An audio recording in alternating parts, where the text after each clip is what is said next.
Okay. I'm going to try as much as possible to keep this under 10. It's going to be hard, but I am going to try. We'll see.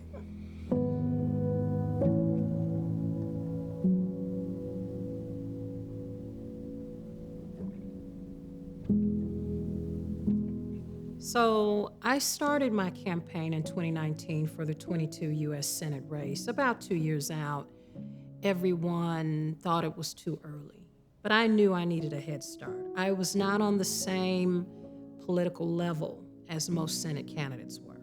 Most people start out taking the traditional ladder climb to the top of the ticket. I don't think we have time for that. When we have things happen like what happened with Roe, we're reminded of the urgency. I believe in being the change you want to see and starting at the level you know you can make a real difference. It's hard for me to think about having started out so soon and not having accomplished what I wanted, but I think it's time people understood what happened.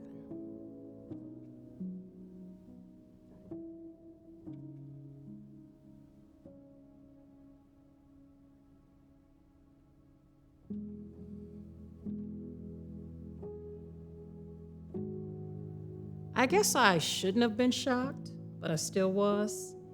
I remember, just kind of shaking my head and wondering, how does this happen to someone? In this case, I thought all candidates, all Senate candidates, would at least have a chance to run together, but apparently that wasn't the consensus around here.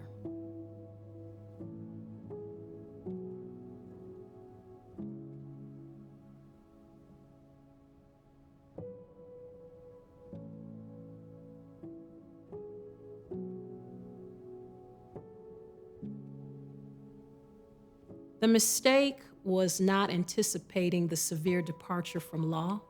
You have to understand the entire signature collection process was daunting for everyone.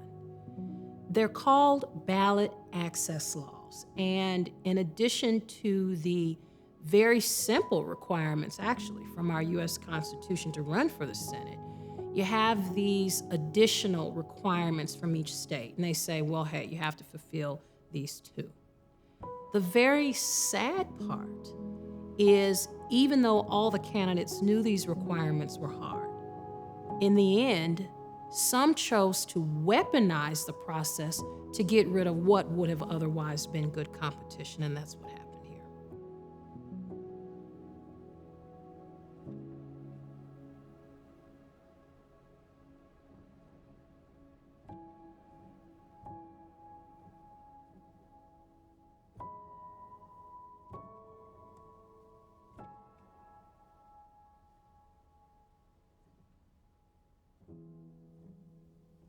It was very unfortunate for everyone to get that many signatures as an average person who came out of nowhere. It was unbelievable, but our efforts were still attacked. At the end, voters always ask, are these the only candidates we have? Well, that's because getting enough signatures is really where it all starts. It's something that only insiders or very rich people are able to accomplish. The rest of us are too poor to even try. I think this campaign wanted a chance to change the narrative.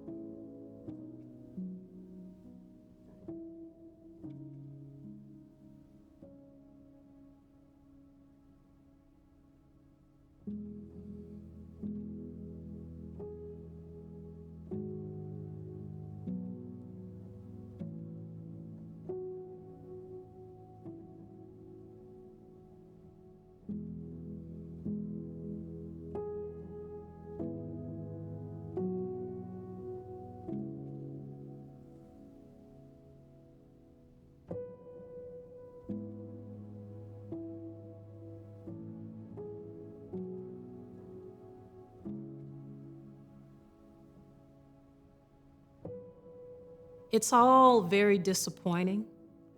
I think we can accept that for the most part, folks can donate to whoever they want.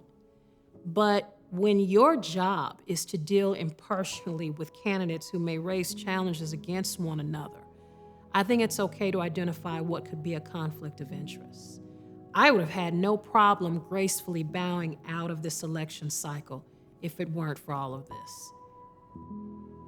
It's almost impossible to complete the assignment under these conditions. Everyone knew it was hard, but we had faith. Then the challenge came. And I thought it was just about the most strangest, obsessive thing anyone could do, absent a serious concern for a candidate's behavior. You know, the purpose of a primary is to see a good competition. That's the whole point. Nobody wants to see a so-called Mike Tyson enter the ring with no one to fight. It's the competition that makes the champion. And haphazardly or quickly removing competition is just wrong.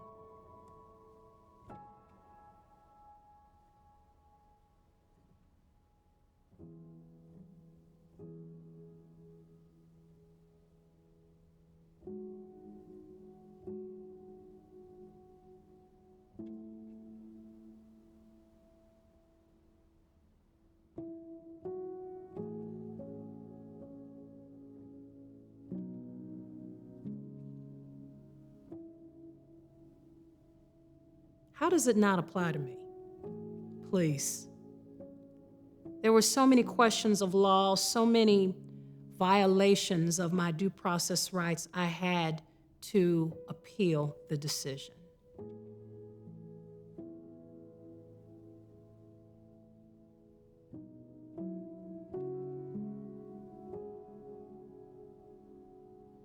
Now I need somebody to explain this mess to me, because it was the commission staff that told us this was the court where I was to file my appeal. So now they gave me the wrong information?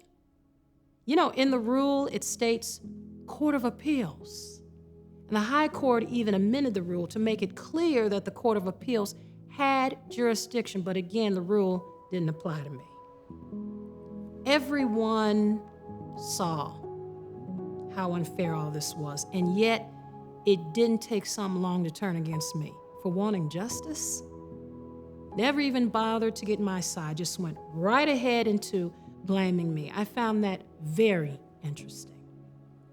My true feeling, I don't think we'll ever really know how many signatures I had just because of all the loopholes and cracks in the system. I don't think, I know the commission can be better for Hoosiers. And that's why I will appeal to the nation's highest court if I have to.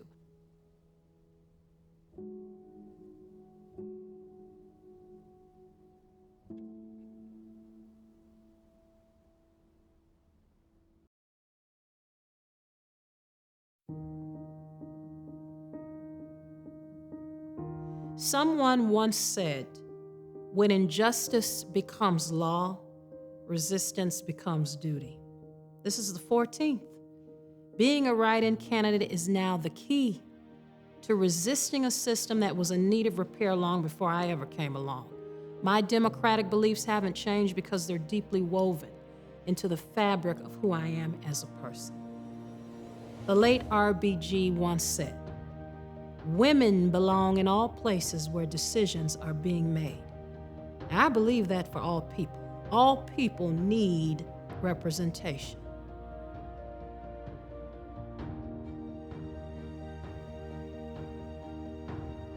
With all that's happened, still, yes, we will try again, but for now, I can't give up on 22.